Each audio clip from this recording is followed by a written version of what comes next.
성경에 보면은 제일 어려운 말, 삼위일체라는 말은 이제 불교에서 나온 용어가 아닙니다. 저쪽 뭐 힌두교에서 나온 용어가 아니에요.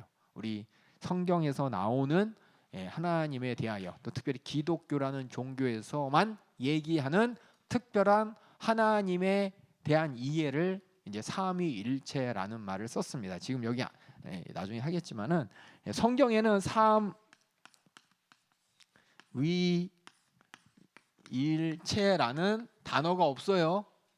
단어가 없습니다. 이건 뭐냐면 성경을 아무리 봐도 하나님에 대한 이해를 우리가 말로 표현할 수가 없어요. 어떻게 하나님이 아들 하나 있고 성령 하나님 있고 다 하나님이고 근데 뭐 하나님이 한 분이라고 그러고 이거 어떻게 이해해야 돼? 라는 부분에 대해서 수천 년의 역사를 통해서 성경에 있는 하나님에 대해서 이해하고 싶은 사람들이 그 하나님에 대해서 뭔가 이렇게 설명하고 싶은데 설명할 성경의 언어가 없기 때문에 우리가 창조한 언어, 인간들이 만든 언어예요. 인간들이 하나님을 이해해 보고 싶어서 만든 언어가 삼위일체입니다. 그래서 이거 보면은 뭐 대부분 이 단어가 중요해요.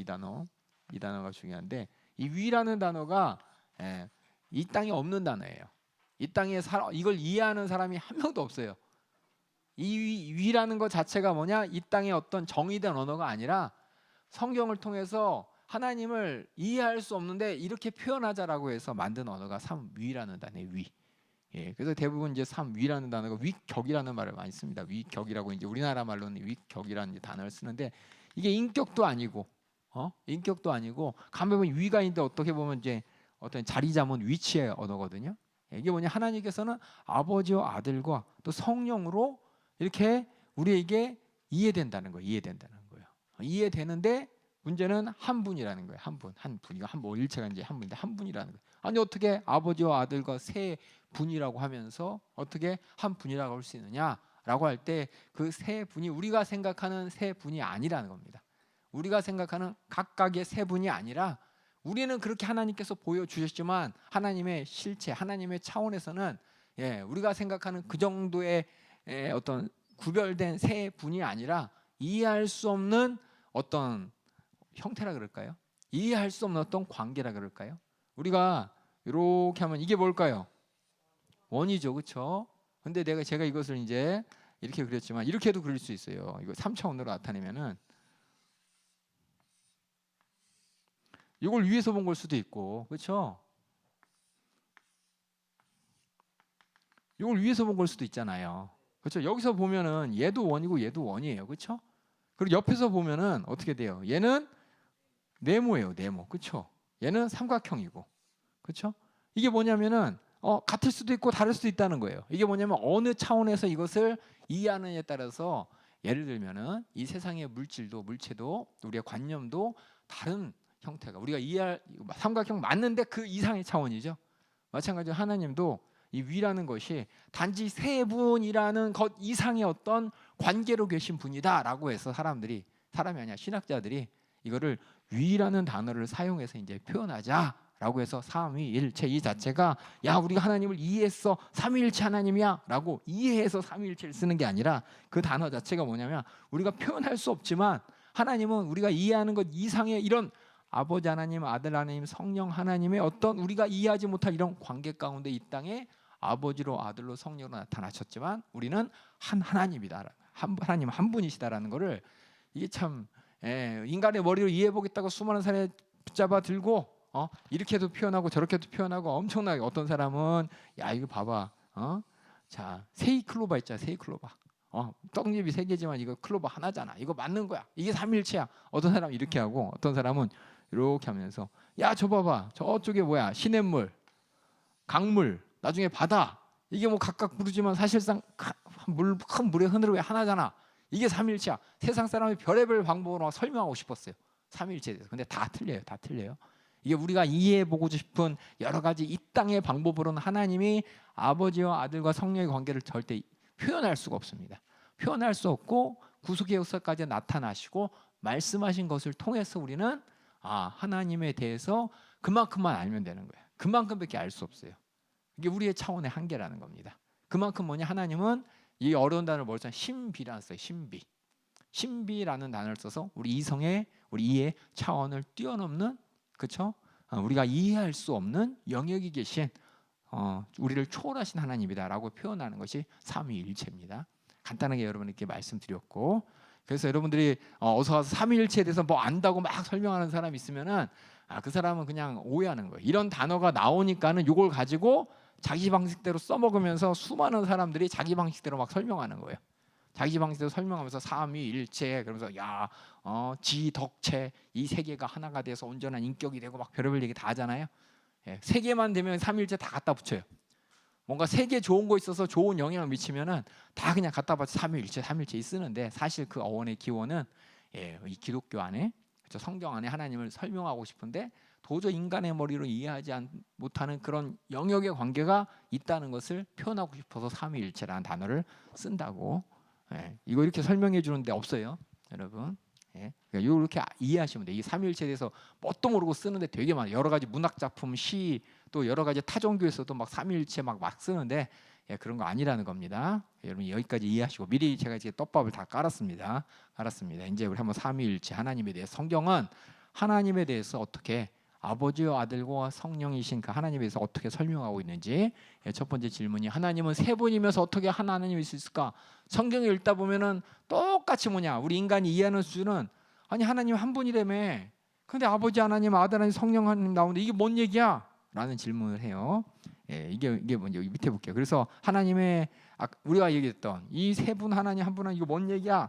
세 분처럼 보이는 거야. 각각의 하나님 앞에, 아까 얘기했던, 우리가 전에 얘기했던 하나님이 우리랑 다른 비공유적 특성과 또 우리와 같은 특성, 다 아버지 하나님도 아들 하나님도 성령 하나님도 똑같이 적용된다는 거. 어느 하나님은 5개 중에 2개, 어떤 하나님은 2개 중에 5개 중에 하나, 뭐 이런 식으로 쪼개진 게 아니라 모든 하나님이, 아버지 하나님, 아들 하나님, 성령 하나님 모두가 다 아까 지난 시간에 얘기했던 하나님으로서의 그 특징들, 비공유적 특징과 또 우리가 공유하는 특징이 똑같이 적용된다는 걸 아시고, 그래서 정의는 뭐냐?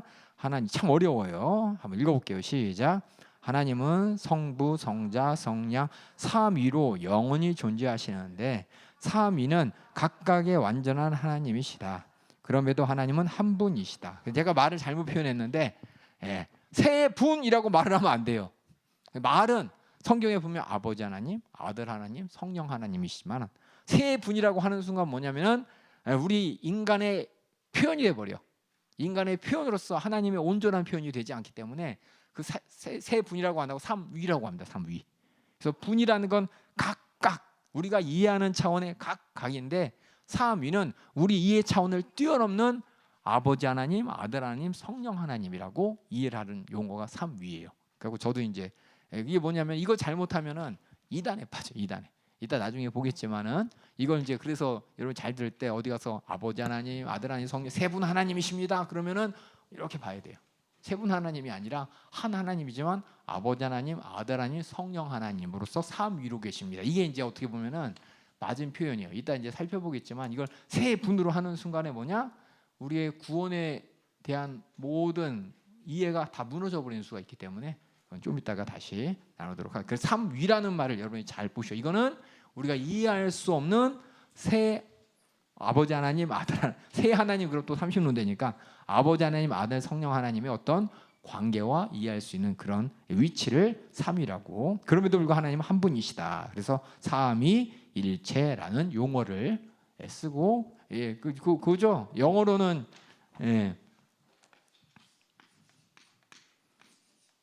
이렇게 쓰잖아요. 그렇죠? 트리니티. 뜨리 아시죠? 뜨리 더하기 그다음에 유니티라는 영어 있잖아요. 그렇죠? 원이라는 다른 말로. 그래서 이걸 합쳐서 트리니티라고 해갖고, 이렇게 영어로는 트리니티라고 하지만 이 안에 뭐냐면 삼일. 그렇죠? 이걸 이제 어려운 말로 우리는 삼위일체라고 번역이 이렇게 돌려 됐습니다. 그다음에 그래서 삼위일체에 대한 하나님이 이렇게 아버지 하나님, 아들 하나님, 성령 하나님으로서 한 하나님이시다라는 그 교리가 성경에는 처음부터 대놓고 아버지 하나님, 아들 하나님, 성령 하나님이 천지를 만물 창조하시고 이것을 지지하시고 이렇게 안 하고 처음에는 이렇게 숨어 있어요. 점점 나타나서 구약과 신약, 하나님이 계시한 거를 구속의 역사 가운데 맨 마지막에 성경을 딱 마무리까지 한 다음에 보니까는 이제 드디어 하나님이 이런 분이구나라는 걸 이렇게 이해해야 되는구나라고 이제 우리가 알게 된 것입니다. 그래서 구약에는 하나님에 대해서 잘 안 나타나요. 그래서 구약에 나타난 부분적인 계시, 전체가 아니라 부분적으로 우리라는 말이다. 우리라는 말. 그래서 이게 뭐야? 하나님이 왜 우리라 그러지? 성경에 보면 여러분들이 하나님인데 우리가 이런 말을 많이 써요.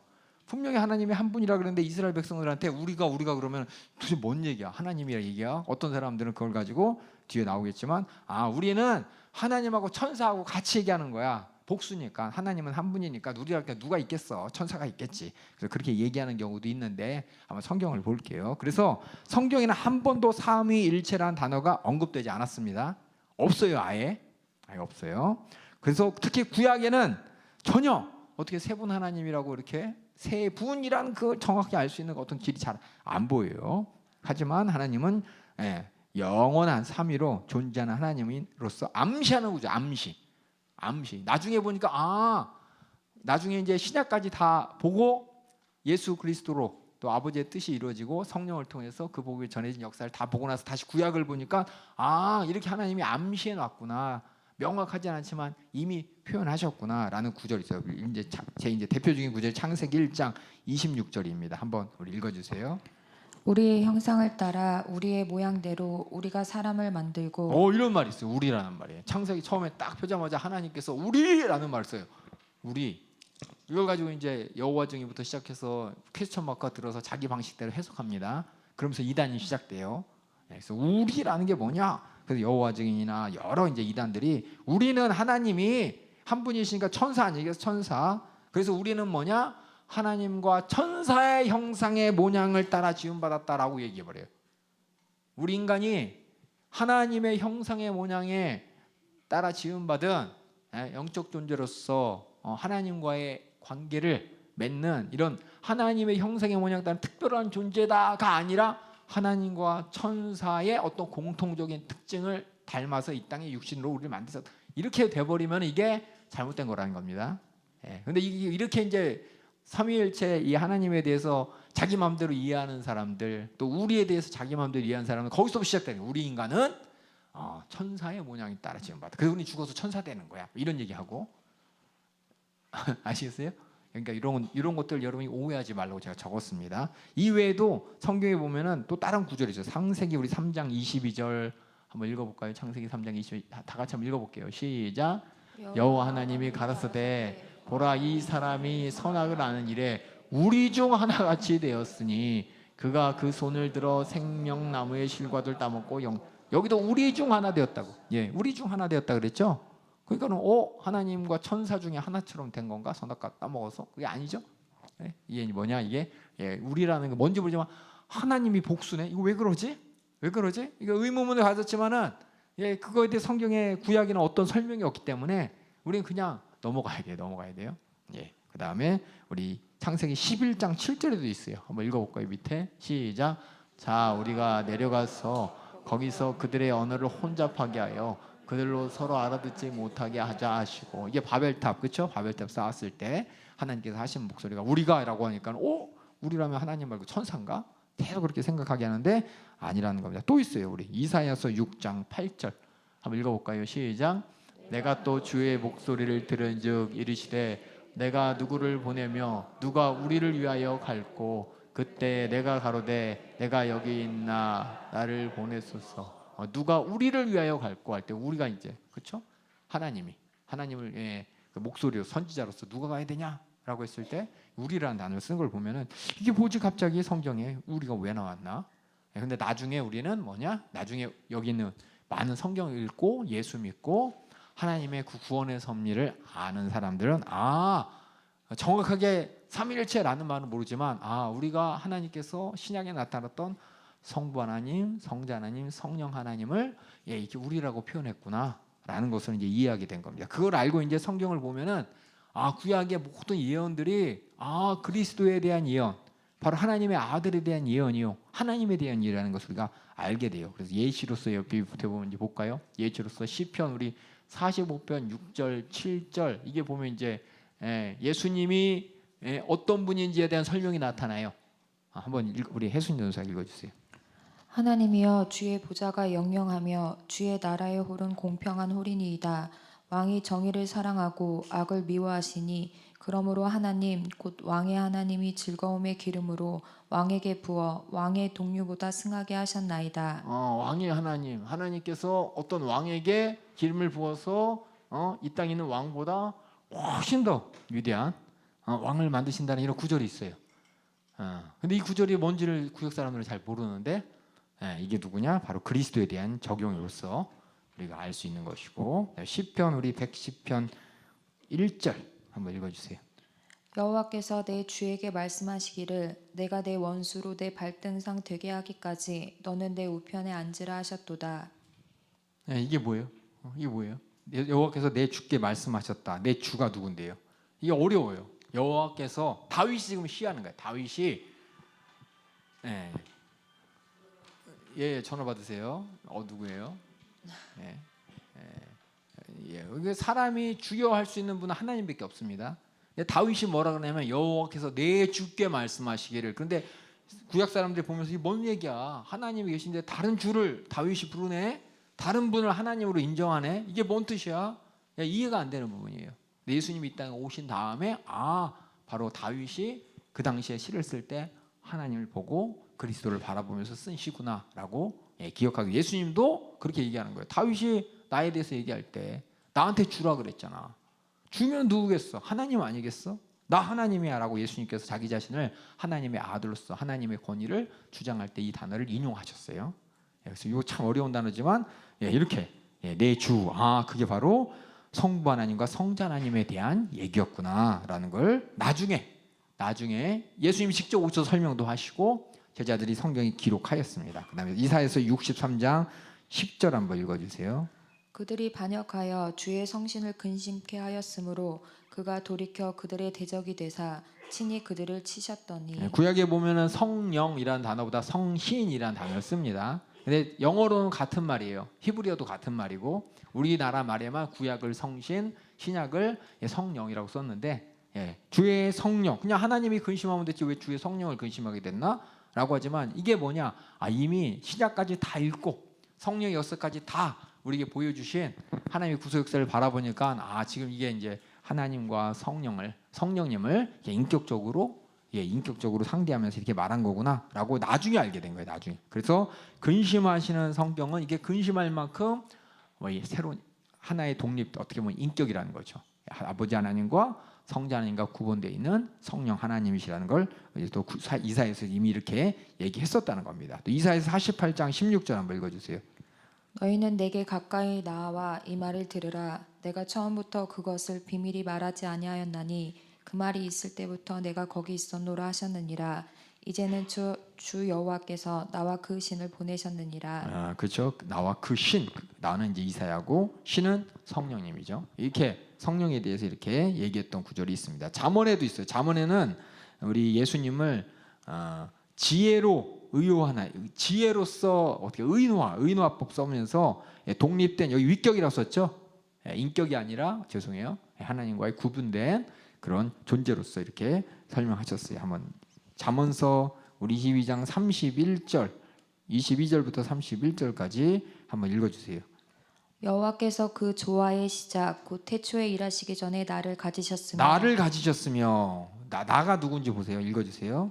만세 전부터 상고부터 땅이 생기기 전부터 내가 세움을 입었나니. 여호와께서 나를 가지시고 나를 앞에다 이렇게 세워주셨다는 거예요. 그 다음에 아직 바다가 생기지 아니하였고 큰 샘들이 있기 전에 내가 이미 났으며 산이 세우심을 내가 입기 이미 전에. 났으며 그러니까 없다가 생긴 게 아니라 이미 있었다는 얘기예요. 이거 가지고 이제 많은 사람이 착각할 때 하나님께서 혼자 계셨고 태초 전에 아들을 이렇게 만드시고 아들을 통해 이렇게 했다. 그게 아니라 우리는 여기 났다는 얘기를 그냥 없다가 있다가 아니라 계셨다는 겁니다. 아버지 아들로서 성자 하나님으로 계셨다는 거예요. 그다음 읽어주세요. 산이 세우심을 입기 전에 언덕이 생기기 전에 내가 이미 났으니 하나님이 아직 땅도 들도 세상 진토의 근원도 짓지 아니하셨을 때에라. 그가 하늘을 지으시며 궁창으로 해면에 두르실 때에 내가 거기 있었고 그가 위로 구름 하늘을 견고하게 하시며 바다의 샘들을 힘있게 하시며 바다의 한계를 정하여 물로 명령을 거스리지 못하게 하시며 또 땅의 기초를 정하실 때에 내가 그 곁에 있어서 창조자가 되어 날마다 그 기뻐하신 바가 되었으며 항상 그 앞에서 즐거워하였으며 사람이 거처할 땅에서 즐거워하며 인자들을 기뻐하였었느니라. 이거 보면 내가 여기서 얘기하는 건 하나님의 지혜를 얘기합니다. 다른 말로 얘기하면 하나님의 지혜인데, 하나님의 지혜라는 것이 창조 전부터 하나님과 함께 계셨다라는, 그게 나중에 요한복음을 통해서 그게 바로 말씀이 계셨고 또 그 말씀이 육신이 그리스도라라는 것으로 성경 전체를 통해서 이해할 수 있게 된 겁니다. 그래서 이렇게 잠언에서도 하나님과 함께 내가 있었다 누군가 하나님 앞에 독립된 위격이 있었다는데 그게 누구냐? 나중에 신약까지 다 읽어보면 예수님 얘기구나라는 것을 알고, 또 이것을 신약의 사도들이 이해하고 성경에 이렇게 인용해서 썼습니다. 그 다음에 이렇게 구약에서는 확실한 건 아니지만 이렇게 암시를 계속했습니다. 성자 하나님에 대해서, 성령 하나님에 대해서. 그래서 여기 보면 아까 읽었죠. 지혜가 지음을 받았다라는 말은 뭐 진짜 없다가 생겼다가 아니라 창조 시작될 때 이미 성자 하나님은 사역이 시작되고 있었고, 성부 하나님께서 성자의 어떻게 보면 말씀으로 세상을 창조하셨다 이 말씀하셨잖아요, 그렇죠? 그 말씀이 육시되어 이 땅에 오셨다 그랬잖아요. 그래서 이 말씀이라는 하나님의 지혜라는 이 성자의 어떻게 보면 굳이 표현을 한 게 창조력, 하여튼 성자로 말미암아 세상을 창조하셨다. 하나님이 창조하셨는데 말씀으로 창조하셨죠. 하나님이 창조하셨고 말씀으로 창조되었다는 이것이 참 이해하기 어려운 수준이에요. 하지만 이때 성자 하나님께서도 하나님이 창조하실 때 함께 그 창조의 사역을 하셨다는 것을 우리가 이해할 수가 있고, 그래서 이 구약에서 이렇게 암시로 되어 있어요. 뚜렷하진 않아요. 이렇게 애매해요. 이거 뭔 뜻이야? 물음표가 많이 달려 있는 표현이 많았는데 신약에서 보면서 이제 좀 더 뚜렷하게 성자 하나님, 성령 하나님, 우리 성부 하나님에 대해서 나오기 시작합니다. 예수님께서 침례 받으실 때 맨 처음 성자 하나님, 성령 하나님, 성부 하나님이 이 한 이미지 안에 딱 나타나요. 우리 마태복음 3장 16절부터 17절 읽어주세요. 예수께서 침례를 받으시고 곧 물에서 올라오실새 하늘이 열리고 하나님의 성령이 비둘기같이 내려 자기 위에 임하심을 보시더니 하늘로서 소리가 있어 말씀하시되 이는 내 사랑하는 아들이요 내 기뻐하는 자라 하시니라. 이렇게 우리가 잘 알고 있는 이 한 장면, 이 한 그림에 말씀하시는 성부 하나님, 또 침례 받으시는 성자 하나님, 또 하늘에서 사역을 감당할 능력을 내려오시는 성령 하나님이 한 이미지로 싹 보이기 시작한 거예요. 신약부터.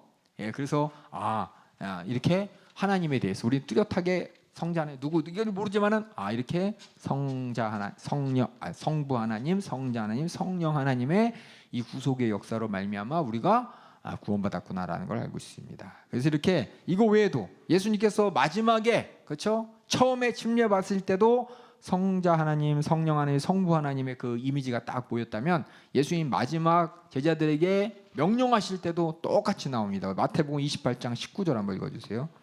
그러므로 너희는 가서 모든 족속으로 제자를 삼아 아버지와 아들과 성령의 이름으로 침례를 주고. 우리 그냥 당연한 듯이 받아들이지만은 계속해서 이렇게 신약을 통해서 우리라고 했던, 구약에서 얘기했던 우리라는 그것이 바로 성자 하나님, 아버지 하나님, 아들 하나님, 성령 하나님이구나라는 것을 우리가 조금씩 암시됐던 것이 정체가 이렇게 조금 더 이렇게 분명해지고 뚜렷해지는 것을 알게 됩니다. 고린도전서 12장 4절 6절에도 바울이 똑같이 얘기했어요. 한번 읽어주세요.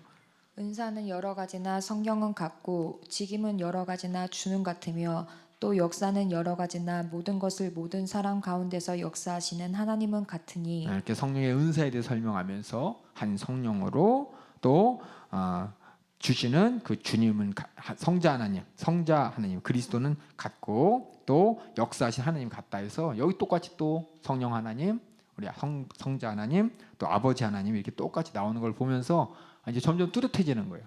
우리가 하나님 아버지와 하나님의 아들과 성령의 그 관계가 관계로서 이해되는 게 아니라 구속의 역사로 이용되는 겁니다.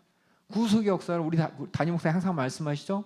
아버지는 뜻을 세우시고 아들 하나님은 이 땅에서 뜻을 이루시고 성령 하나님을 통해서 지금 이 예수 그리스도의 복음이 전파될 수 있도록 하나님이 일하신다는 이 구속의 계획 가운데 일하고 계시는 성부 하나님, 성자 하나님, 성령 하나님의 역사를 계속해서 언급하고 있습니다. 그리고 또 축도도 나와요. 축도도 우리도 축도할 때 꼭 나오죠. 이게 어디서 기원되냐면 고린도후서 13장 맨 마지막 절에 기원됩니다. 우리 13절 고린도후서 13장 13절 또 읽어주세요. 주 예수 그리스도의 은혜와 하나님의 사랑과 성령의 교통하심이 너희 무리와 함께 있을지어다. 그냥 세계를 그냥 하는 게 아니라 그 새 하나님의 구속의 역사를 이뤄가는 그 역사를 통해 우리가 구원받았기 때문에 그 하나님을 그냥 하나님 한 분이 아니라 우리는 우대해 드리는 겁니다. 분명히 내가 성부 하나님의 뜻대로 성자 하나님 이 땅에 오셨고 성령 하나님께서 우리를 천국까지 인도하신다는 걸 인정하면서 그 하나님의 역사가 우리 안에 계속되어지기를 축도하는 우리 고린도후서 13장의 말씀이 있었습니다. 그래서 이렇게 여러 구절들을 보면은 구약에서는 암시로 나타났던 것이 신약을 통해서는 이 삼위 하나님의 실체가 이렇게 정확하게 나타나고 있다는 걸 알게 되고, 그렇다면은 이 세 하나님의 관계를 어떻게 우리가 이해해야 될 것이냐, 그 삼위 세 하나님과의 한 분 하나님이라는 것을 어떻게 우리가 이해해야 될까? 우리 하나님 한 분이시죠? 하나님 딱 한 분이시죠? 근데 성경에서는 삼위로 이렇게 설명이 되는데 이걸 우리가 어떻게 이해할 것이냐? 그래서 첫 번째 이 두 가지에 대한 세 가지 삼위일체에 대해서 절대 의심하면 안 되고, 어떻게 보면은 인정이 하나님이 보여주신 대로 받아들일 세 가지가 있는데, 하나는 뭐냐면 하나님은 삼위이시다 이러는 거예요. 그 말은 뭐냐면 각각의 독립된 인격체, 독립되어 서로 상대하시는 분이다 이거예요. 예를 들어서 제가 있고, 그렇죠? 제가 있고 제 생각이 있어요. 제가 제 생각한테 야 윤대곤의 생각아 이렇게 안 하죠.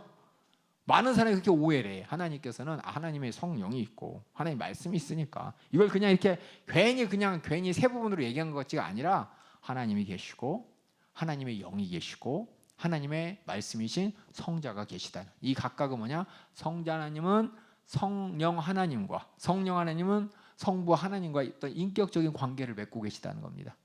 그래서 하나가 한 분이시다. 어떻게 보면 이것이 이제 우리 이 땅에 우리에게 보여지는 게 뭐냐면, 우리 교회도 어떻게 돼요? 각각의 모든 성도들이 있지만 그리스도를 머리로 해서 한 교회죠. 한 몸을 이루죠. 이건 이 땅에서 보여지는 어떻게 보면 하나님의 얘기도 통일성과 또 하나됨이죠. 하나됨. 근데 이 땅에서 보이지 않는 하나님의 하나됨을 우리가 삼위일체라고 하는 겁니다.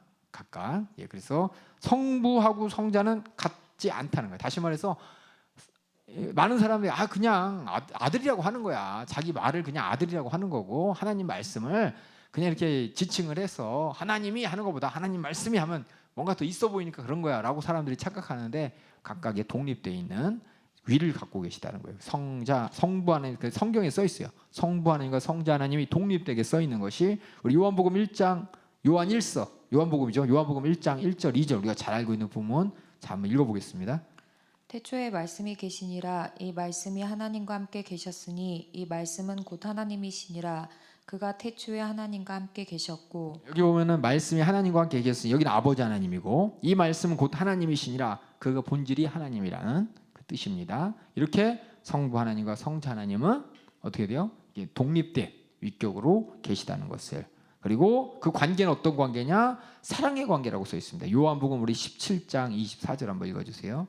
아버지여, 내게 주신 자도 나 있는 곳에 나와 함께 있어 아버지께서 창세 전부터 나를 사랑하심으로 내게 주신 나의 영광을 저희로 보게 하시기를 원하옵나이다. 이렇게 예수님의 목소리를 통해서 아버지 하나님과 아들 하나님의 사랑의 관계라는 것을 이렇게 나타내고 있습니다. 그리고 요한 1서 2장 1절 한번 읽어주세요.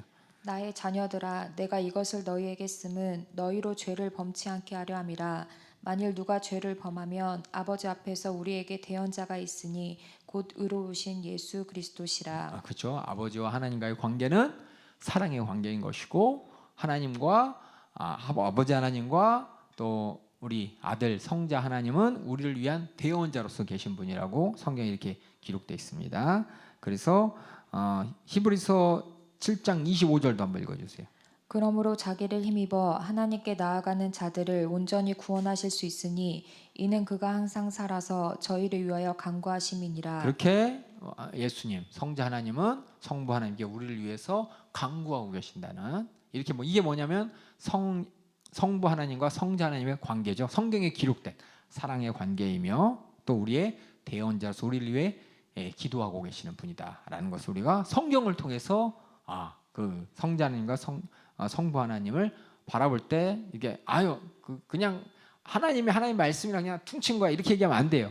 각각의 위격을 가지시고 각각의 독립되게 상관하신 분이라는 걸 꼭 알아야 되는 것이고, 그 다음에 성부 하나님과 성령 하나님의 그런 관계를 또 설명하는 게 있어요. 우리 요한복음 14장 26절 한번 읽어주세요. 보혜사 곧 아버지께서 내 이름으로 보내실 성령 그가 너희에게 모든 것을 가르치시고 내가 너희에게 말한 모든 것을 생각나게 하시리라. 이렇게 내 이름으로 보내실 성령 하면서 성령님이 맞아 아버지께서 아들의 이름으로 보내실 분이라고 이렇게 성부 하나님, 성령 하나님 이렇게 정확하게 구분되어 있습니다. 로마서 8장 27절도 읽어주세요. 마음을 감찰하시는 이가 성령의 생각을 아시나니 이는 성령이 하나님의 뜻대로 성도를 위하여 간구하심이니라. 이게 성령이 우리를 위해서 하나님의 뜻대로 간구하시는 성부 하나님. 그러니까 각각 이렇게 독립된 위격이기 때문에 이렇게 간구하고 상대하는 거잖아요. 성경에 그렇게 기록되어 있다는 겁니다. 그 다음에 또한 성자 하나님과 성령 하나님도 다르지 않습니다. 어떤 사람들은 성자 하나님, 성령 하나님, 그리스도의 영이 성령이잖아. 그러니까는 성자 하나님이 성령이랑 똑같은 분이야라고 하는데 이거 다른 거예요, 다른 거. 그리스도의 영이신 성령님이 그리스도 이 땅에 오신 육신을 하나님의 아들로서의 성자 하나님과는 위격이 분명히 구분되어 있습니다. 우리 요한복음 16장 7절 한번 또 읽어주세요. 그러하나 내가 너희에게 실상을 말하노니 내가 떠나가는 것이 너희에게 유익이라. 내가 떠나가지 아니하면 보혜사가 너희에게로 오시지 아니할 것이요 가면 내가 그를 너희에게로 보내리니. 그래서 보내시는 분, 또 보냄을 받는 분이라는 성자와 성령이 이렇게 구분되어 있다는 것을 보게 됩니다. 그래서 성부, 성자 이 언어를 보면 또 이렇게 돼 있어요. 남성 대명사로 돼 있어요. 우리 언어는 그게 없잖아요. 그렇죠? 개 하면 끝나죠. 일부러 뭐 그녀 그 얘기를 하지만 그렇죠? 3인칭이 그냥 저기 딴 사람 어떤 사람 이러지만은 특히 이제 저쪽 영어 쪽 그쪽 언어는 항상 남자 여자가 중요하잖아요. 그래서 조사도 틀리고 문장도 틀리고 영어는 뭐 히스 허 이 정도만 남아 있지만은 독일어라든지 스페인어라든지 다른 언어 한번 공부하신 분들은 알 거예요. 남성, 여성, 중성, 원격해서 격이 다 틀려가지고 그 똑같은 사과라도 그렇죠? 남성 명사면은 앞에 남성에 해당하는 관사를 붙여야 되고, 똑같은 뭐 물건이라도 여성 명사는 여성에 대한 관사를 붙여야 되고, 그래서 심지어는 모든 물건들도 말하는 모든 사물도 다 남성이냐 여성이냐 다 따로 따지는데 이게 하나님을 호칭하는 이 언어도 이게 따로 있었습니다. 성부 성자는 남성 대명사로, 또 성령은 중성 대명사로. 그래서 그럼 하나님은 남자고 예수님도 남자고 성령은 그럼 중성이니까 저럼 우리가 일반적으로 생각하는 중성처럼 사람 남자 여자가 아니고 다른 어떤 사물이나 이런 거야? 이렇게 착각하는데 그게 아니라는 겁니다. 이건 뭐냐면 분명하게 구분되어 있다는 거예요. 구분되어 있다는 걸 얘기합니다. 그리고 성령의 능력과 하나님의 능력을 또 이렇게 구분합니다. 우리 누가복음 4장 14절 한번 읽어주세요. 예수께서 성령의 권능으로 갈릴리에 돌아가시니 그 소문이 사막에 퍼졌고. 성령의 권능으로 다니신다 그랬어요. 사도행전 10장 38절 읽어주세요. 하나님이 나사렛 예수에게 성령과 능력을 기름 부음하셨음에 저가 두루 다니시며 착한 일을 행하시고 마귀에게 눌린 모든 자를 고치셨으니 이는 하나님이 함께 하셨습니다. 분명한 성령의 능력이라고 얘기하고 있습니다. 또 우리 로마서 15장 13절도 읽어주세요. 소망의 하나님이 모든 기쁨과 평강을 믿음 안에서 너희에게 충만케 하사 성령의 능력으로 소망이 넘치게 하시기를 원하노라. 하나님의 능력이 아닌 성령의 능력이라는 걸, 이게 언제? 예수 그리스도로 말미암아 구원받은 자들에게 성령께서 일하시는 것을 성령의 능력이라고 이렇게 구분지어서 말하고 있습니다. 그래서 뭐냐? 하나님은 삼위시다. 이게 뭐냐면 구별된단 말이에요. 그래서 아버지 하나님, 아들 하나님, 성령 하나님 계시고 이 세 하나님은 삼실로인데 안 돼. 아버지 하나님, 성령 하나님, 성자 하나님은 서로 관계도 하신다는, 분명히 이렇게 구분된다는 걸 우리가 성경을 통해 발견하고, 하지만 뭐냐? 각각의 하나님은 온전한 하나님이다. 그래서 하나님 아버지는 하나님 아들보다 위대하고, 아들 하나님은 조금 더 열등하고, 성령 하나님은 제일 꼬레비고, 이런 거 아니라는 거예요. 온전한 하나님이라는 거, 세 분 다 온전한 권세를 가진 분이고, 온전한 인격을 가진 분이고, 온전한 하나님으로서의 위치를 가진 분이라는 겁니다. 그래서 성부 하나님 분명히 하나님으로서 만물의 주권자요 예수님도 성부 하나님께 기도할 정도로 확실한 분명 하나님이고 성자 하나님도 완전한 하나님이십니다. 조금 부족한 하나님이 아니라 대부분 이제 이거 성경을 잘못 읽으면은 그렇게 돼요. 성자 하나님은 하나님의 아들이가 조금 할 수 있는 역량이라든지 더 나아가서 자기의 권세도 조금 이렇게 밑에 있는 거 아니야라고 하는데 아니에요. 네, 똑같은 하나님이십니다. 또 말씀과 함께 계셨다. 그분이 하나님이다라고 요한복음에 보면 써 있죠. 말씀이 하나님과 계셨고, 그렇죠? 그 말씀이 곧 하나님이다라고 분명히 얘기했다는 걸 우리가 성경을 통해 발견합니다. 근데 여호와 증인은 뭐라 그러냐? 말씀은 하나님은 아니라는 거예요. 여호와 증인에서 예수님은 누구냐면 하나님보다 열등한 존재예요. 그리고 다시 말해서 아버지 하나님보다 열등한 존재로 표현합니다. 성경의 모든 구절들을 써 있는 대로 표현을 그냥 자기 방식대로 해요. 오늘날 내가 너를 낳았다 그러니까는 만세 전부터 낳으셨고 그 말에 막 집중해가지고 맨 처음 태초라는 시간 이전에 뭔지 모르지만 하나님 혼자 계셨고 그 다음에 하나님께서 아들을 지으셨고 그 아들은 그래서 아버지 하나님의 피조물이고 이렇게 하면서 그래서 좀 열등하고 열등하지만 아버지로서의 권위를 갖고 일하는 것뿐이고 그러면서 성경을 이렇게 확대 해석하면서 우리 성자 하나님은 성부 하나님보다 열등한 존재다라는 것을 전제로 해서 뭐냐? 성경을 풀어요. 그래서 그리스도를 믿어요. 예수님을 믿어요. 예수님 하나님의 아들이라고 해요. 근데 아버지와 아들의 계급을 확실히 나누고 더 나가서 어떻게 되느냐? 그래서 나중에는 저번에 얘기했지만 결국 그 예수님이 실상은 누구였냐? 하나님께서 맨 처음 지은 영적 존재 중에 가장 위대한 존재인 천사 중에 바로 미가엘 천사장이 바로 예수였다라는 그런 결론으로 가요. 걔네들은 여호와 증인은 그래서 뭐냐? 예수님은 하나님이긴 하나님이지만 열등한 하나님 또 하나님이 지으신 그 능력과 권사의 천사 중에 미가엘하고 같은 동급 그 미가엘을 예수라고 하는 거야 라고 이렇게 오해합니다. 오해 그렇게 해석하기 때문에 성경을 우리가 그래서 뭐냐 아들 하나님의 그 권위를 떨어뜨리고 그 결국 뭐냐면 하나님이 한 분 이게 참 어려워요. 하나님이 한 분인데 삼위다 이거를 아까 얘기했지 우리가 이해할 수 없는 부분으로 하나님의 성부 하나님, 성자 하나님, 성령님을 우리가 받아들여야 됩니다라는 맨 처음 저 삼위일체를 말을 만든 그 의도를 가지고 우리가 성경을 봐야 되는데 그냥 있는 김에 그냥 쓰는 거예요. 삼위일체가 뭐야? 하나님 세 분이란 얘기고 세 분이란 얘기는 어차피 열등한 하나님이야. 진짜 하나님은 아버지 하나님이고 그 하나님에 의해서 그 이렇게 왼손 오른손 저렇게 만들어진 열등한 존재로서의 조금 떨어진 인류 구원을 위해서 하나님의 어떤 창조 사역을 위해서 지은 어떤 신적인 존재가 말씀이고 그게 예수고 그리고 그 위에 이제 성령 하나님이야라고 이렇게 얘기하는 게 많은 거기서부터 뭐가 시작되면 나중에 이제 보시겠지만은 우리의 구속의 문제가 무너져 버려요.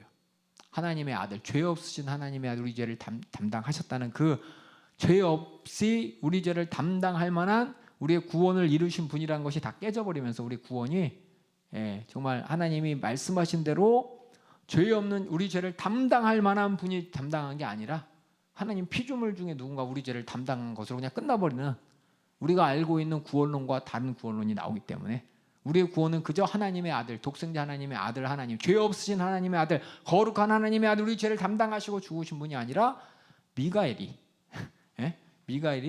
우리 죄를 담당한 죽었다. 근데 미가엘 천사잖아요. 그렇죠? 천사는 죄를 져요 안 져요? 질 수 있죠. 마귀도 있잖아요. 그 우리 죄를 담당할 수가 없어요. 우리 죄를 담당하고 죄값을 치를 수 없는 존재예요. 그 자기 자체도 뭐야 하나님이 거룩하다는 그 하나님이 안 될 피조물일 뿐이지 그도 언제든지 돌아설 수 있지만 하나님은 온전히 거룩하신 분이잖아요. 그래서 우리 죄를 담당할 수 있는데 자꾸만 이 자체를 그러니까 하나님은 이렇게 죄를 담당한 거룩한 하나님의 아들 하나님이신 성자 하나님이 오셔 우리 죄를 담당하셨다라는 게 우리의 죄가 해결된 최고의 구속의 은혜인데 천사가 우리 죄를 담당했다? 그럼 그 천사가 우리 죄를 담당할 만한 그런 급이 되느냐? 안 된다는 겁니다. 자기 자신도 언제든지 죄를 지을 수 있는 그래서 마귀가 되는 그들 존재가 어떻게 우리 죄를 담당할 수가 있냐? 말이 안 된다는 거예요. 단번에 우리 죄를 속할 수가 없는 겁니다. 이게 뭐냐? 이게 우리 구원론하고 부닥치기 때문에 단순한 이 삼위일체가 세 분 하나님 한 분 이게 아니라 우리의 구원론 때문에 이걸 정확하게 우리가 이해해야 된다는 겁니다. 삼위일체가 무너지면 우리의 온전한 속죄도 다 무너져 버려요. 성자 하나님이 온전한 하나님이 아니다라고 하면 이제 무너져 버리는 겁니다. 그래서 예수님은 진짜 우리랑 똑같은 진짜 온전한 하나님이기 때문에 성경에도 제자들이 예수님을 당신 하나님의 아들입니다. 플러스 뭐냐? 주여라는 말 써요. 주여. 주는 다시 말씀드릴게요. 주는 하나님에게만 쓰는 단어입니다. 선생에게 쓰는 단어가 아니에요. 예수님의 제자들이 예수님 쫓아다니면서 랍비어라는 말을 썼죠. 선생으로서 인정했어요. 하지만 주여 할 때는 뭐냐? 하나님으로서 인정하고 한 말입니다. 우리 예수님이 부활하신 이후에 도마의 고백, 우리 요한복음 20장 28절 한번 읽어주세요. 도마가 대답하여 가로되 나의 주시며 나의 하나님이시니이다. 이렇게 고백했단 말이에요. 온전한 하나님으로. 그 다음에 도마의 고백에 이어서 복음서에 기록된 목적에 대해서 우리 요한복음 20장 30절 31절 한번 읽어주세요. 예수께서 제자들 앞에서 이 책에 기록되지 아니한 다른 표적도 많이 행하셨으나 오직 이것을 기록함은 너희로 예수께서 하나님의 아들 그리스도이심을 믿게 하려 함이요 또 너희로 믿고 그 이름을 힘입어 생명을 얻게 하려 함이니라. 하나님의 아들 그리스도이심을, 하나님의 아들로서, 하나님의 아들이 그리스도라고. 이게 뭐냐? 그리스도는 사명이고 본질은 하나님의 아들, 온전한 하나님이라는 것을 너희들 믿게 하려고 이렇게 썼다고 이렇게 돼 있습니다. 히브리서 1장 8절에도 그 예수님이 그리스도로서 단순한 우리가 생각하는 열등한 존재가 아니라고 분명한 하나님이라고 적혀 있어요. 히브리서 1장 8절 읽어주세요. 아들에 관하여는 하나님이여 주의 보좌가 영영하며 주의 나라의 홀은 공평한 홀이니이다. 이렇게 히브리서 기자도, 그러니까 신약의 기자들도 예수님을 누구로 알았냐? 온전한 하나님으로 이해했다는 겁니다. 그 다음에 또 읽어볼게요. 디도서 2장 13절도 읽어주세요. 복스러운 소망과 우리의 크신 하나님 구주 예수 그리스도의 영광이 나타나심을 기다리게 하셨으니. 분명히 하나님이라고 돼 있죠. 우리 하나님, 우리의 크신 하나님이라고. 로마서 9장 5절도 한번 읽어주세요. 조상들도 저희 것이요 육신으로 하면 그리스도가 저희에게 나셨으니 저는 만물 위에 계셔 세세의 찬양을 받으실 하나님이시니라. 분명히 하나님이시니라 이렇게 되어 있죠. 물론 하나님의 아들입니다라는 말도 있지만 하나님의 아들로서 급이 낮다는 얘기가 아니라 진짜 하나님 맞습니다라고 신약에 여러 군데 이렇게 고백이 되어 있어요. 우리는 그냥 지나가면서 읽었지만은 이것 자체가 아들 하나님이지만은 온전한 하나님이었다는 얘기입니다. 그다음에 이사야서 9장 6절 한번 읽어주세요. 이는 한 아기가 우리에게 낳고 한 아들을 우리에게 주신 바 되었는데 그 어깨에는 정사를 메었고 그 이름은 기묘자라 모사라 전능하신 하나님이라. 전능하신 하나님이라 또 영존하시는 아버지라 평강의 왕이라 할 것임이라. 이렇게 예수님도 하나님으로서 온전한 하나님으로서의 일을 나타내는. 천사가 이럴 수 없잖아요, 그렇죠? 그렇죠? 온전한 하나님이니까. 그다음에 골로새서 2장 9절도 읽어주세요. 그 안에는 신성의 모든 충만이 육체로 거하시고. 온전한 하나님이 육체에 거하셨다고 또 골로새서에서도 우리 예수님에 대해 설명하고 있습니다. 그리고 아까 얘기했듯이 그다음에 우리 사도행전 읽어볼까요? 사도행전 5장 3절에서 4절. 베드로가 가로되 아나니아야 어찌하여 사단이 내 마음에 가득하여 내가 성령을 속이고 땅값 얼마를 감추었느냐. 땅에 그대로 있을 때에는 내 땅이 아니며 판후에도 내 임의로 할 수가 없더냐. 어찌하여 이 일을 내 마음에 두었느냐. 사람에게 거짓말한 것이 아니오 하나님께로다. 성령을 속인 것이 바로 하나님을 속인 것이라고. 이게 아버지 하나님을 속인 것이라고 분명히 하나님이라고 얘기했습니다. 고린도전서 3장 16절 읽어주세요. 너희가 하나님의 성전인 것과 하나님의 성령이 너희 안에 거하시는 것을 알지 못하느뇨. 그래서 하나님의 성전, 하나님이 거하시는 성전에서 하나님의 성령도 하나님이라고 이렇게 표현했습니다. 또 그다음에 더 읽어볼게요. 우리 시편 139편 7절 8절 읽어주세요. 내가 주의 신을 떠나 어디로 가며 주의 앞에서 어디로 피하리이까. 내가 하늘에 올라갈지라도 거기 계시며 온부에 내 자리를 펼지라도 거기 계시니이다. 주라고 얘기했습니다. 주의 신 해놓고 그다음에 주라고 했어요. 그다음에 계시는 분이라고. 그다음에 우리 마지막으로 요한복음 3장 5절에서 7절은 영적인 생명을 주시는 이가 바로 하나님으로서. 읽어주세요. 예수께서 대답하시되 진실로 진실로 내게 이르노니 사람이 물과 성령으로 나지 아니하면 하나님 나라에 들어갈 수 없느니라. 육으로 난 것은 육이요 성령으로 난 것은 영이니 내가 내게 거듭나야 하겠다 하는 말을 기이 여기지 말라. 이렇게 성령으로 거듭났다라는 말이 영적인 생명을 주시는 성령이 바로 하나님이다라는 겁니다. 이걸 내가 온전히 잘못 이해하면 이게 다신론이 돼요. 더 나아가 삼신론이 돼요. 그래서 삼신론, 아버지 하나님, 아들 하나님, 성령 하나님. 그리스 신화처럼 이게 서열이 분명한 삼신론이 되어버리기 때문에 서열이 있는 게 아니라 온전한 하나님이기 때문에 우리는 다신론도 아니고 삼신론도 아닙니다. 사람은 그냥 하나님이 3명 나타났네, 3분 아니야? 그냥 이렇게 나타나지만 성경은 끊임없이 뭐냐? 성자 하나님도 온전한 하나님이요, 성령 하나님도 온전한 하나님이라고 계속 얘기하고 있는 게 모순처럼 보이지만 이것이 신비예요. 신비. 하나님으로서 우리가 이해할 수 있는 부분의 이상의 초월하신 분으로서 우리는 그 하나님이 보여주신 것만 우리가 이해할 수 있고 하나님이 우리에게 나타내신 것 가지고 이해하는 거지 그 밖에는 우리가 알려고 해도 알 수 없는 우리는 그저 피조물일 뿐이라는 겁니다. 이게 하나님과 우리의 차이를 삼위일체를 통해 우리가 알 수 있습니다. 그래서 이게 두 번째, 아까 첫 번째는 뭐였냐? 하나님은 삼위고, 두 번째는 각 위는 온전한 하나님이다. 그리고 마지막 세 번째는 하나님은 한 분이다. 아이고 어려워, 그렇죠? 지금까지 얘기한 거랑 모순돼 버렸어요, 그렇죠? 아니 각 위가 온전한 하나님인데 어떻게 한 분이냐? 그래서 한 분, 이 말을 위라고 위라는 말을 그래서 우리가 집중해야 되는 거예요. 위라는 말 자체가 분하고는 틀린, 우리 이 세상에서 얘기하는 개별적인 이런 개별이 아니라 하나님의 안에서의 한 하나님으로서 온전한 하나님으로서 세 분이 계시다는 것을 한 하나님이다라고 얘기할 수가 있는 겁니다. 성경은 계속해서 이렇게 반복해서 얘기하고 있습니다. 그래서 신명기 우리 4장, 6장, 4절, 5절 계명에도 맨 처음 시작하죠. 십계명 맨 처음부터 하나님에 대해서 한 하나님이라고 소개하고 있어요. 읽어주세요. 이스라엘아 들으라. 우리 하나님 여호와는 오직 하나인 여호와시니 너는 마음을 다하고 성품을 다하고 힘을 다하여 내 하나님 여호와를 사랑하라. 한 분이라고 그때 얘기했고, 출애굽기 15장 11절도 여호와여 신중에 주와 같은 자 누구니이까? 없다는 겁니다. 주와 같이 거룩함에 영광스러우며 찬송할 만한 위엄이 있으며 기이한 일을 행하는 자 누구니이까? 여호와뿐이라는 겁니다. 한 분이라는 거예요. 열왕기상 8장 60절도 읽어주세요.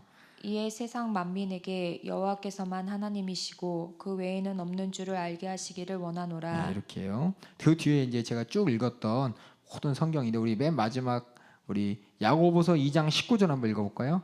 내가 하나님은 한 분이신 줄을 믿느냐? 잘하는도다. 귀신들도 믿고 떠느니라. 이렇게 야고보서 그 위에 하나 더 고린도전서에도 읽어주세요. 그러나 우리에게는 한 하나님 곧 아버지가 계시니 만물이 그에게서 났고 우리도 그를 위하며 또한 한 주 예수 그리스도께서 계시니 만물이 그로 말미암고 우리도 그로 말미암았느니라. 만물이 그에게서 났고 우리도 그를 위하여 났고 그로 말미암고 한 하나님 한 주 같다는 겁니다. 그래서 신약도 구약도 전부 다 한 하나님에 대해서 얘기하십니다. 한 하나님. 이걸 잘못 이해하면은 이거 모순된 체가 아니야? 근데 우리는 하나님을 하나님으로 인정한다면은 하나님이 우리에게 보여주신 최고의 표현 방법이에요. 최고의 아마 하나님께서 얘기해주고 싶어도 우리는 차원이 아까 전에 여러 가지 도형 그랬잖아요, 그렇죠?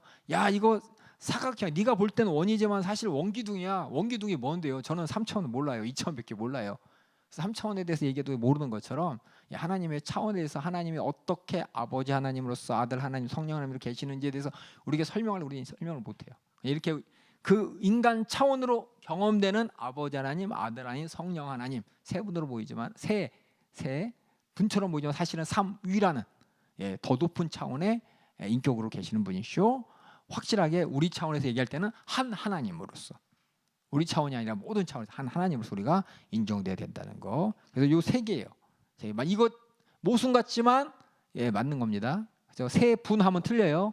한 분이고 삼위라고 하셔야 됩니다.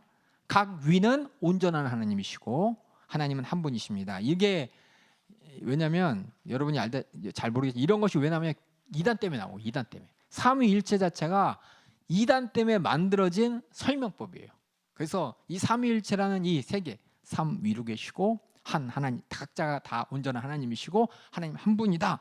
이것을 위반하는 모든 가르침은 다 이단이다라고 이단을 구분하기 위해서 만들어낸 용어예요, 용어. 그래서 삼위일체라는 것이 모순 같지만 제가 여러분에 나눠준 교재 맨 처음에는 하나님은 세 분으로 계신다라는 말이 있어요. 그분은 여러분 다 지워주시고 삼위로 이제 바꿔주시기 바랍니다.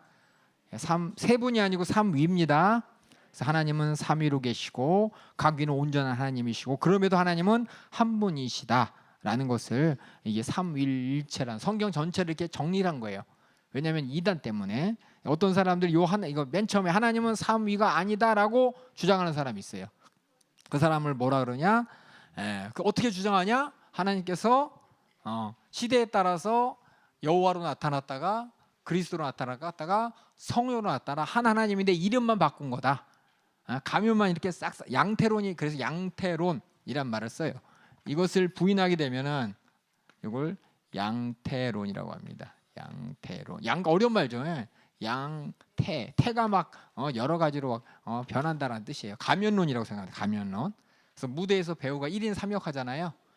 그래서 1인 3역이다라고 하면 아까 전에 얘기했지만 성경 전체는 성자 하나님이 성부 하나님을 또 성령 하나님이 누구예요? 성부 하나님을 또 성자 하나님과 성령 분명히 구분되어 있는데 모든 게 그걸 다 부인해 버리게 되는 거예요. 그래서 하나님이 세 분이 아니고 삼위로 계신 것을 부인하게 되면은 양태론이라는 이단에 빠지게 됩니다. 이단에 빠지게 되는 것이고 그 다음에 두 번째로 그런데 이 두 번째 거 하나님께서 얘기했죠. 온전한 하나님이 아니면 열등한 하나님이 된다. 그러면은 뭐가 나타나느냐? 온전한 신성으로서 하나님으로서의 아까 얘기했지만 대속이 부인되는 거예요. 거룩하신 하나님 우리 죄를 담당하신 거룩하시다는 그게 다 무너져 버리면은 그러니까 예수님이 하나님보다 좀 열등하다라는 순으로 가버리면 온전한 하나님이 아닌 것이고 온전한 하나님은 아니기 때문에 뭐 천사들처럼 막 마음이 왔다 갔다 할 수도 있고 그러다 보면은 우리의 다시 말해서 기도도 받을 수 없고 우리 기도에 응답도 못하고 어떤 열등한 거에 대한 우리의 많은 것이기 때문에 그건 이제 성자와 성령 하나님의 신성을 부인하게 되는 것이고 세 번째 하나님이 한 분이시다. 나는 인정 못한다. 세 분 같은데 그럼 뭐가 되느냐? 삼신론. 구약부터 그렇게 얘기했던 뭐냐? 하나님은 한 분이다라는 것에 대해서 부인하게 되는 겁니다. 그래서 이게 참 뒤에 볼게요. 뒤에. 그래서 첫 번째 양태론, 가면론이라고 쓰셔도 돼요. 이게 가면 쓰는 거. 가면은 한 분이 세 가지 형태로 우리에게 나타났다고 주장합니다. 오직 하나님이 한 분이시라는 사실을 분명히 강조하다 보니까 하나님 한 분이라는 걸 너무 강조하다 보니까는 삼위라는 개인적인 관계 아까 얘기했던 성부 하나님, 성자 하나님, 성령 하나님의 각각의 관계를 부인하게 돼버립니다. 그래서 이게 대표적인 것으로 아리우스라는 사람이 그랬어요.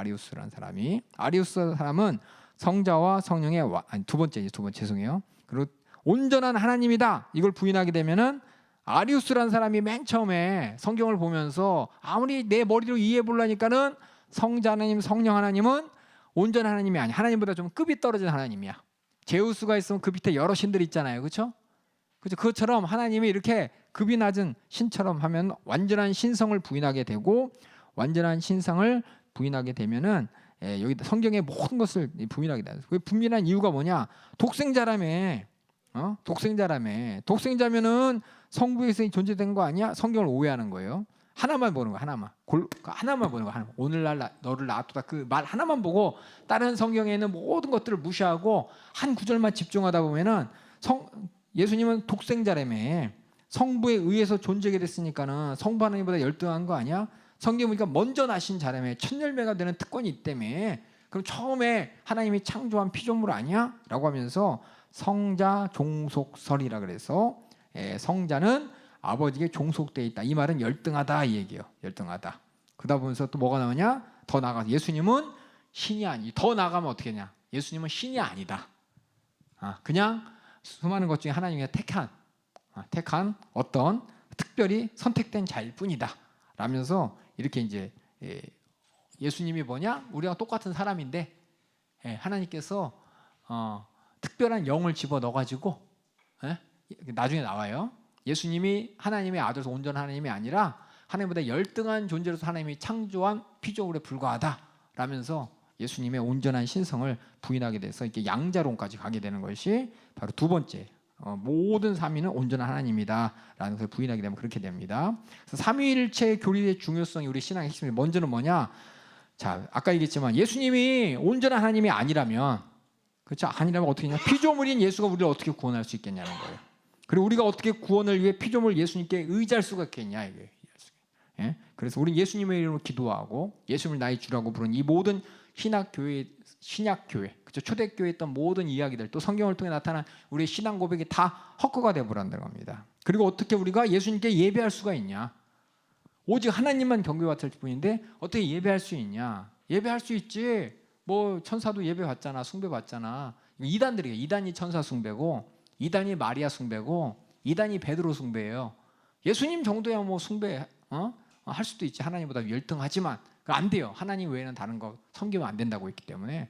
근데 자꾸 이렇게 삼위일체가 무너지게 되면은 예수님이 온전한 하나님이 아니다라는 거기에 우리의 구원의 문제가 다 무너져 버린다는 겁니다. 그래서 우리는 예수님께 의지할 수도 없고 또 예수님께 예배할 이유도 없다는 것이요. 근데 성경에 분명히 예수님께 예배하고 우리 구원은 주로부터 온다고 분명히 기록되어 있기 때문에 우리는 잘 보셔야 돼요. 그래서 이 삼위일체를 부인하게 되면 구원의 공적이 하나님이 아닌 피조물에게 돌아갑니다. 하나님 잘하셨습니다가 아니라 예수가 잘했다. 예수의 의지로 됐다. 이렇게 돼버리면서 피조물에게 돌리게 되는 것이고 결국 그래서 삼위에 개인적인 관계가 없다면 또 어떻게 서로 인격적으로 반응할 수 있겠냐 라면서 이 삼위일체 교리가 중요한 게 성경에 기록된 대로 한 하나님께서 온전한 우리 인간들의 죄를 대속하기 위한 구원을 위한 절대적인 우리의 머리서 온 게 아니라 하나님의 지혜로 나온 방법이라는 겁니다. 모든 종교를 보면은 어느 종교든지 우리가 고통과 근심과 괴로움에 있을 때 그걸 해결하는 문제도 해결하는 방법도 문제의 근원도 다 얘기를 하지만 성경에서 정말 다 인간의 머리 한계 있어요. 한계. 그래서 옛날에 그 춘추전국 시대 뭐 공자니 노자니 장자니 여러 사상가들이 인생에 대해서 얘기하고 뭐라고 다 얘기하잖아요. 그 얘기가 딱 그 수준에 머물러요. 해결책은 뭐냐? 각자 자기 방법대로 누구나 인간의 머리에서 나올 수 있는 해결책들을 얘기를 해요. 철학 보면 철학사조나 중국의 그런 사상이나 비슷한 것들이 많잖아요. 아세요? 모든 사상은 다 비슷비슷해요. 성악설이냐 성선생냐부터 시작해가지고 다 비슷비슷한 생각들이 인간의 머리에 나오는 게 다 그게 그겁니다. 그런데 우리의 죄를 대속할 수 있다는 이런 우리 죄가 해결된다는 그래서 우리가 이렇게 근심과 걱정 가운데 죄 가운데 벗어날 수 있다는 이런 구원의 아이디어라 그럴까요? 지혜는 하나님밖에 없어요. 성경밖에 없어요. 세상에 수많은 종교는 없어요. 어떤 종교가 우리 죄를 해결하기 위해서 죄 없는 하나님의 아들이 이 땅에 오셔서 죄를 대속한다는 개념이 없어요. 죄를 대속했는데 그 대속의 결과로서 우리에게 성령의 경험까지 책임져 주는 종교는 하나도 없다는 겁니다. 이게 뭐냐면 우리가 성경을 그냥 수많은 종교 중에 하나라고 하면 참 특별한 종교네라고 하지만 예수 믿고 또 구원받고 내 안에 성령을 경험하고 내가 하나님께 기도해서 응답받고 성령의 은혜로 은사로 내가 모든 걸 경험한 자에게는 부인할래 부인할 수 없는 하나님의 진실한 지혜인 것이고 구원인 것이고 이건 확실히 하나님이 하셨다는 종교가 아니라는 겁니다. 그래서 이렇게 그래서 뭐냐 이 삼위일체가 무너지면은 기독교의 심장인 모든 것들이 다 오류고 오해가 다 나타나 버립니다. 특별히 하나님 한 분임을 부인하는 순간 뭐냐 이방 다신교하고 똑같은 거예요. 우상숭배하고 똑같이 되어버리기 때문에 삼위일체는 여러분들이 그냥 나 이해했다가 아니라 야 이거는 우리가 이해할 수 없는 하나님이 하신 우리 진짜 하나님이 우리에게 보여주신 후속의 사건들을 우리가 이해해보고자 기록된 거예요. 이해해보려고 만든 용어고 이것이 벗어나면은 이 가르침 세 가지 가르침 삼위일체 가르침에서 정리한 거예요. 사람이 정리해요.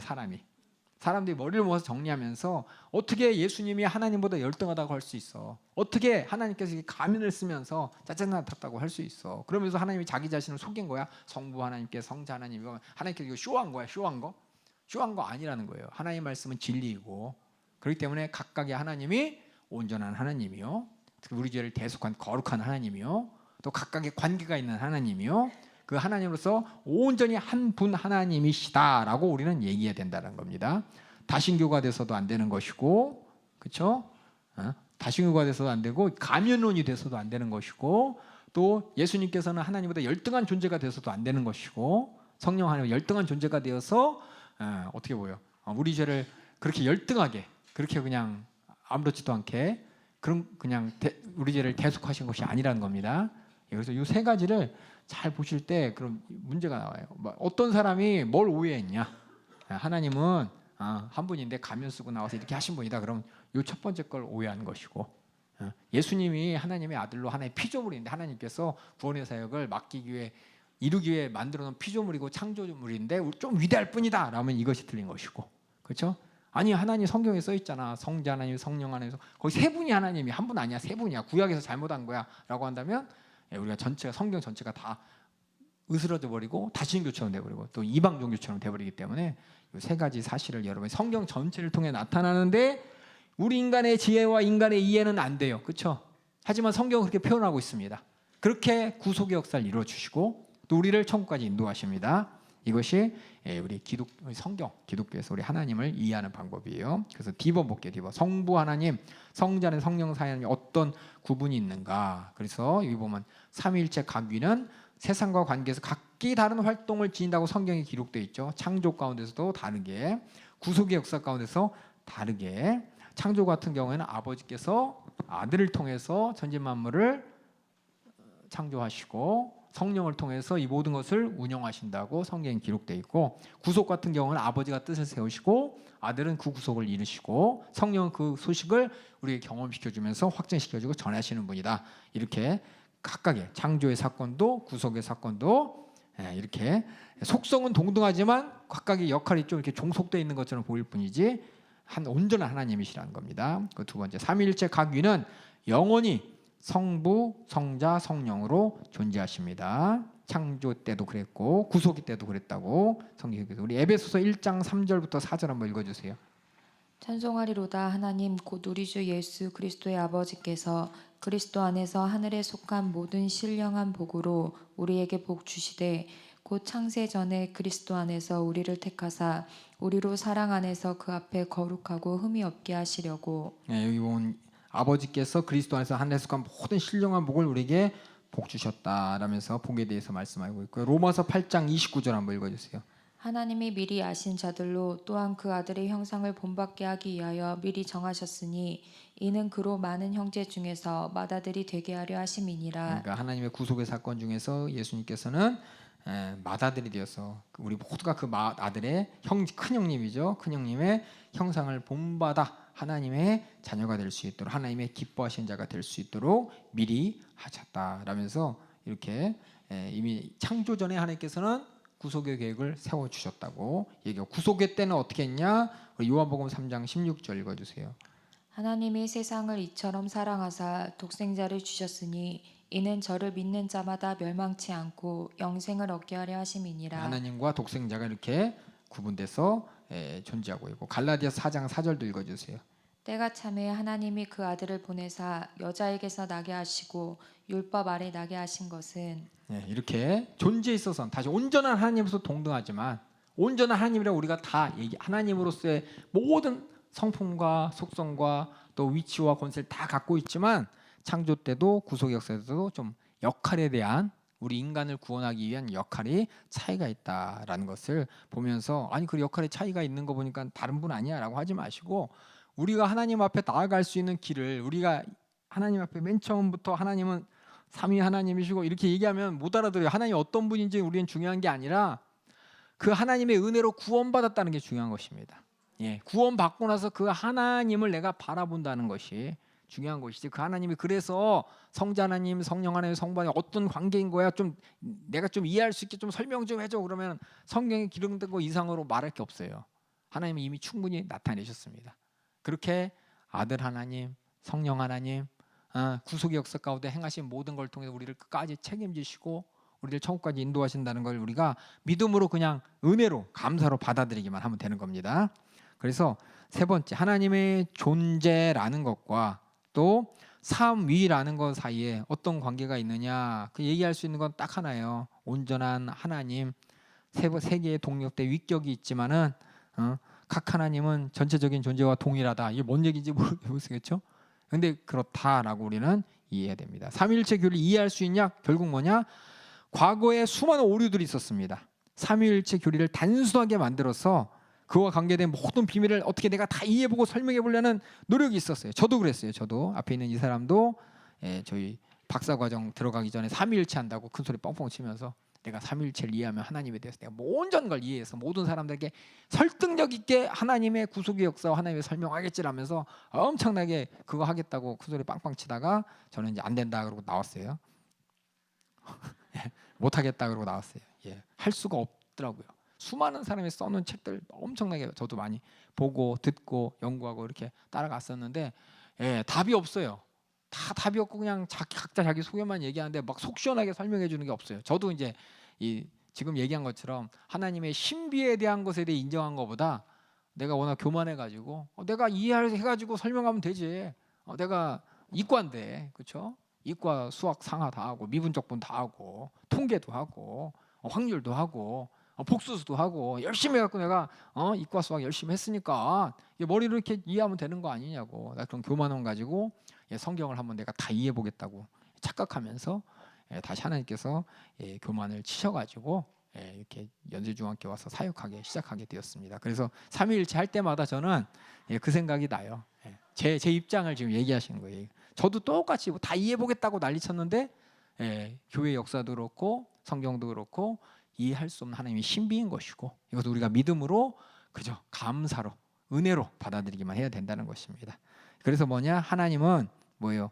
우리가 이해할 수 있는 것보다 훨씬 더 위대하신 분이구나 라는 것이, 어떻게 보면 이 교리가 인간이 만들어냈지만 이 교리를 만들어낸 많은 사람들이 그걸 기본으로 해서 이렇게 교리를 만들었죠. 근데 많은 사람도 삼위일체를 또 자기 마음대로 이해해보겠다고 막 달려들고 있어요. 지금도 많은 사람들이 삼위일체를 설명해보겠다고 여러 모양으로 지금 도전하고 있습니다.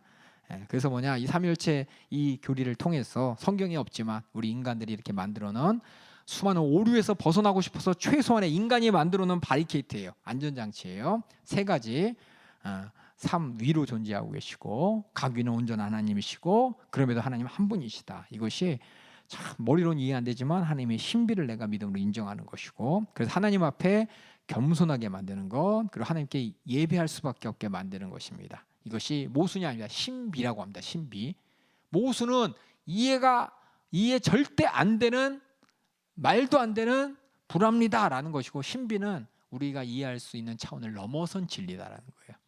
그래서 하나님은 어떤 분이냐, 우리의 이해를 뛰어넘는 분이시고 또 하나님의 영광 받으실 분이라는 것을 말해줍니다. 그래서 이 어떻게 세 개가 하나 되고, 세 개라고 보면 안 돼요. 보이는 건 셋이지만은 한 하나님이라는 거예요. 그래서 이거 하나님의 통일성과 다양성이라는 것을 우리가 이해하는 반영이 됩니다. 그래서 예를 들면 결혼 관계도 그렇죠. 둘이 합하여 한 몸을 이룬다 그랬죠. 교회도 아까 얘기한 것처럼 예수님이 머리시고 우리 모두가 한 몸을 이룬다는 이 모든 것들이 하나님의 안에서의 이러한 역사가 다양하지만 통일성 있게 하나님의 뜻대로 움직여진다는 겁니다. 우리 고린도전서 11장 3절 한번 읽어주세요. 그러나 나는 너희가 알기를 원하노니 각 남자의 머리는 그리스도요 여자의 머리는 남자요 그리스도의 머리는 하나님이시라. 그래서 이 모든 관계가 참 어떻게 질서대로 난 딱딱 계급을 짓고 막 계층을 놓으려고 하지만 하나님의 신비로 우리가 이해됩니다. 그래서 교회가 또 많은 지체고 몸은 하나다. 고린도서 12장 12절에 또 있습니다. 그래서 하나님의 영광이 나타나는 거예요. 우리는 정확하게 모르지만 그 빛 앞에 눈이 감겨지는 거예요. 모세가 그렇죠? 하나님의 많은 사람들이 그 모세가 아니라 사도 바울이 그렇죠? 다메섹 도상에서 예수 그리스도의 목소리를 들 때 있죠. 그때 보이진 않지만 그 영광을 체험한 것처럼 우리도 똑같이 우리가 어렴풋하지만 확실하게 느낄 수 있는 것이 바로 하나님께서 우리 가운데 삼위 하나님께서 한 하나님이 우리를 구원하셨다는 그 구원의 사실이라는 겁니다. 이로 말미암아 또한 뭐예요? 다양한 은사가 바로 한 성령으로 이루어진다는 것이 또 우리에게 적용되는 것이고, 또 하나는 이방인들, 유대인들 예수 안에서 하나 된다는 것, 성경에서 계속해서 얘기하고 있습니다. 그리고 교회와 그리스도의 연합에 대해서, 그래서 세상에 보면 이게 그냥 은유로 얘기하지만 실상은 교회와 신부와 신랑의 연합, 또 교회 안에서의 연합, 신랑과 남녀의 연합, 여러 가지 이런 연합으로서 하나 돼 가는 이 모든 사실들이 그냥 우리는 눈에 볼 때는 그냥 협력해서 한뜻 이루는 거지, 난 이 눈에 보이지만 실상은 하나님의 새 위가 이 땅에서 우리 구원하기 위해서 온전하게 행하시는 구속의 역사하고 같게 볼 수가 있습니다. 제 밑에 잠깐 썼어요. 삼위일체 교리 쓰고 하나님은 삼위 인격으로 계시다. 이거 만약에 반대하면 하나님은 어떻게 돼요? 한 분이다. 거기만 집중하면서 가면론이 되는 겁니다. 그러면은 하나님은 우리한테 기만하신 분이에요. 하나님의 아들이 십자가에서 하고 죽을 때 위에서는 바라보고 계시고, 겟세마네 동산에서 아들 하나님이 기도하실 때 하나님은 자기가 기도하면서 자기가 기도받는 이상한 그림이 되어버리는데 그게 아니라는 거예요. 하나님 분명히 새 위로 인격으로 존재하시는 분이시고, 그 다음에 각위는 똑같이 온전한 하나님이십니다. 온전한 하나님으로서 이 땅에서 행하는 창조 사역과 구속 사역 가운데 맡은 역할이 다르지만은 각각의 온전한 하나님인데, 이걸 부인하게 되면은 예수님은 하나님이 아닌 열등한 하나님의 피조물이 되고, 아버지 하나님보다 어떻게 돼요? 열등한 분으로서 우리가 섬길 분이 돼서도 안 되는 것이고, 우리가 의지할 분이 돼서도 안 되는 것이고, 그렇죠? 우리 죄를 담당할 수도 해결할 수도 없는, 완전한 대속도 이룰 수 없는 분이라는 겁니다. 그래서 이것을 거부하게 되면 아리우스라는 사람이 그렇게 얘기했던 예수님은 열등한 하나님이야, 성령은 열등한 하나님이야, 이것이 되거나, 아니면 예수님은 그냥 우리 중에 하나님이 택하셔서 특별히 그 머릿속에다가 신령한 영을 불어넣어서 특별히 아들 삼은, 양자로 삼은 특별한 존재야 라는 것이 되어버리는 양자론이 되는 것. 이건 다 이단이에요, 이단. 그리고 하나님은 한 분이시다, 이걸 거부하게 되면 아버지 하나님, 성령 하나님, 또 성부 하나님 세 분이 어떻게 하나님이야 라고 한다면 이방신하고 똑같은, 다신교하고 똑같은 삼신론이 되어버린다는 것으로서, 그래서 성경이, 그래서 우리는 참 신비해요, 신비. 우리 인간의 모든 종교들은 딱딱 끊어져요. 뭐든지 다 끊어져요. 뭐든지 다 답을 해줄 수 있어요. 하지만 하나님께서 우리에게 보이신 이 모든 말씀은 우리가 이해할 수 있는 영역을 넘어서는 부분이 있습니다. 넘어서는 부분은 신비와 하나님의 영광으로 우리가 받아들여야 된다는 것을 여기 보시면서, 삼위일체 누가 하면은, 누가 막 설명하면 여러분들은 속지 마세요. 특히 여호와 증인이나 결국 세 개 중에 하나예요. 모든 이단이 나가는 길은 결국은 내가 예수님이다부터 시작해가지고 내가 하나님이다라는 못해요. 참아. 내가 예수님이다라고 해요. 내가 하나님이다라고 하는 사람은 거의 없어요. 이단 중에 다 내가 예수님이다 그러지. 그러면서 자신이 온전한 하나님으로서의 그런 거는 말 못하잖아요. 여러분이 이단을 잘 보세요. 잘 보세요. 그래서 그렇게 속지 않는 여러분 되길 바라겠습니다. 그래서 삼위일체, 그래서 하나님에 대하여 우리 첫 번째 파트로서 우리가 하나님의 속성과 또 하나님의 어떻게 계시니, 삼위일체에 대해서, 이 암송구절 여러분 다 보시죠? 삼강통에서 암송구절이 지금 다 나오고 있죠? 다음 주 시험인 거 아시죠? 아셔야 돼요. 그래서 오시면은 이쪽에서 성경 암송 시험 보고 끝나면은 이제 시험지 봐도 중간고사 이렇게 보실 거예요. 한꺼번에 주면 다 컨닝하고 이게 불법이 생기면 안 되기 때문에 하나님 앞에 범죄하지 않도록 이 자리에 있을 때는 성경 시험 보시고, 성경 시험 끝나면 앞에서 내시고, 중간고사 시험지 가져가셔서 이쪽에서 보실 때는 어떻게 성경을 펼 수 있어요. 여기 계실 때는 성경을 펼 수 있고, 암송 시험 볼 때는 성경을 피면 안 되고요. 이 시험지는 피면 안 되고요. 아시겠죠? 그래서 다 이게 성경 구절 적어 놓을 테니까 성경 구절 찾아가면서 여러분들이 다음 주 중간고사 보시면 되겠습니다. 이번 주 암송 구절 한번 4개 볼까요? 4개 있나요? 한번 다 같이 첫 번째부터 읽어보겠습니다. 로마서 1장 18절에서 20절 읽어볼게요. 시작. 하나님의 진노가 불의로 진리를 막는 사람들의 모든 경건치 않음과 불의에 대하여 하늘로 쫓아나나니, 이는 하나님을 알만한 것이 저희 속에 보임이라. 하나님이 이를 저희에게 보이셨느니라. 장세로부터 그의 보이지 않는 것들, 곧 그의 영원하신 능력과 신성이 그 만드신 만물에 분명히 보여 알게 되나니, 그러므로 저희가 핑계치 못하리라. 우리 하나님을 아는 방법, 우리 이미 다 하나님을 아는데 애써 부정하고 있는 겁니다. 히브리서 11장 6절 한번 읽어볼게요. 시작. 믿음이 없이는 기쁘시게 못하나니, 하나님께 나아가는 자는 반드시 그가 계신 것과 또 그가 자기를 찾는 자들에게 상 주는 이심을 믿어야 할지니라. 하나님에 대해서 우리는 믿음의 대상이지, 하나님은 증거의 대상이 안 됩니다. 하나님 진짜 있냐? 우리는 그거 보여주려고 막 애쓸 필요 없어요. 보여줘도 저 사람이 안 믿어요. 뭐 그럴 수도 있지라고 하면서, 병이 나도 뭐 어쩌다가 나을 수도 있지, 죽었다 살아나도 심장이 멈추다 섰나 보지. 절대 하나님이 하신 일을 안 믿으려고 그러면 안 믿어요. 하지만 그 사람이 믿으면은, 그러니까 믿음의 문제라는 겁니다. 신앙의 문제인 것이지 신학의 문제가 아니라는 겁니다. 우리 신명기 6장 4절에서 5절 다 같이 또 읽어보겠습니다. 시작. 들으라 우리 하나님 여호와는 오직 한 여호와이시니, 너는 마음을 다하고 성품을 다하고 뜻을 다하여 내 여호와님 여호와를 사랑. 한 분이신 하나님에 대해서 신명기 구약에서 얘기하고, 또 고린도후서 13장 13절 다 읽겠습니다. 시작.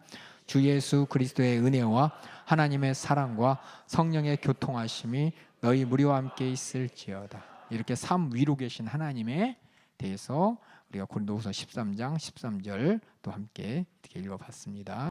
죄송해요. 오늘 나눠준 건 이게 없어요. 앞에 없어요. 그리고 그냥 다 같이 한번 읽어볼게요. 다시 한번 읽어볼게요. 죄송해요. 한 번만 읽을게요. 하나님의 존재하심을 우리가 어떻게 알 수 있습니까? 하나님의 존재는 모든 사람에 대한 하나님의 감각으로, 또 성경과 자연에 나타난 증거로 알 수 있습니다. 아까 얘기했지만 하나님의 존재는 증거가 아니고 믿음 문제입니다. 그럼 두 번째, 정말로 하나님을 알 수 있어요? 하나님에서 얼마큼 알 수 있어요? 우리가 하나님을 알 수 있는 지식이 어디서 옵니까? 하나님의 계시를 통해 알 수 있죠. 그리고 얼마큼 알 수 있습니까? 하나님이 계시한 만큼만 알 수 있습니다. 그 다음에 하나님은 우리와 다른 점이 뭐였을까요? 우리 인간하고 다른 하나님만의 속성. 하나님은 스스로 계시는 분, 불변하신 분, 영원하신 분, 공간을 초월하신 분, 여러 속성들이 통일되어 계신 분, 모순된 것 같지만 함께 계신 분입니다. 근데 네 번째, 하나님은 존재에 있어서 또 정신적인 특성이 있어 우리랑 같은 부분, 우리랑 공유하는 부분이 뭐 있냐? 우리 인간을 통해서 하나님은 이런 분이구나라고 이해할 수 있는 하나님의 속성. 우리 1번이 뭐예요? 영적인 거, 그렇죠? 하나님은 영적인 분이시고, 두 번째는 하나님은 보이지 않아요, 그렇죠? 우리 내 영혼이 보이지 않는 것처럼. 그리고 또 세 번째는 지식적으로 전제하시고, 또 지혜가 있으시고, 또 진실하시고, 또 도덕적으로는 선하시고 사랑이 충만하신 분이요, 자비, 은혜, 인내가 부신 분이요, 거룩하신 분이요, 화평의 질서를 이루신 분이고, 의와 공의인 분이요, 질투하신 분이요, 진노하신. 질투와 진노를 우리가 무조건 하나님의 무서운 분이야 이것만 보지 말고 왜 질투하시는지, 왜 진노하시는지도 함께 알아야 됩니다. 그다음에 하나님은 의지가 있으신 분이시고, 자유하신 분이시고, 전능하신 분이십니다. 하나님이 자유하다 이 말은 우리가 마음대로 된다가 아니에요, 여러분들. 성경에 얘기하는 자유는 뭐냐? 제한이 없다는 겁니다. 제한이. 맞죠? 묶여 있지 않는다는 거예요. 우리는 자유하면 우리 대부분 사람들이 내 마음대로 하는 게 자유 아니야? 잘못 알고 있는 거예요. 성경에 의해서는 자유는 속박에서 벗어났다는 뜻입니다. 이게 자유예요. 하나님은 그래서 누구도 제한할 수 없는 분이시라는 거예요. 그 다음에 개요적인 속성으로, 전체적인 속성으로 완전하신 분, 복되신 분, 아름다우신 분, 영광스러운 분이라고 성경이 그렇게 하나님을 소개하고 있습니다.